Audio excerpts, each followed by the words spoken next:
പ്രിയപ്പെട്ട ദൈവമക്കളെ, മനുഷ്യൻ അനുഭവിക്കുന്ന ദുരിതങ്ങൾക്കും ദുരന്തങ്ങൾക്കും അനുഭവിക്കുന്ന പ്രതിസന്ധികൾക്കും അനുഭവിക്കുന്ന ക്രമരാഹിത്യങ്ങൾക്കും മനുഷ്യൻ അനുഭവിക്കുന്ന അസമാധാനത്തിനും അസന്തുഷ്ടിക്കും നിരാശകൾക്കും ബൈബിൾ, സ്വർഗം, ദൈവം, യേശു പറയുന്ന കാരണം ഒന്നേയുള്ളൂ.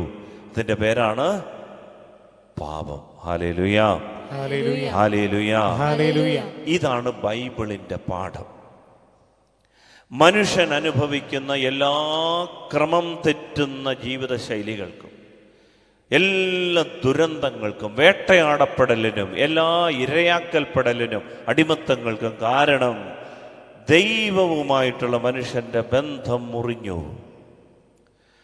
ദൈവവുമായിട്ടുള്ള മനുഷ്യന്റെ ബന്ധം തിരികെ പിടിച്ചാൽ എല്ലാം ക്രമപ്പെട്ടുകൊള്ളും. Hallelujah, hallelujah, hallelujah, hallelujah, hallelujah, hallelujah.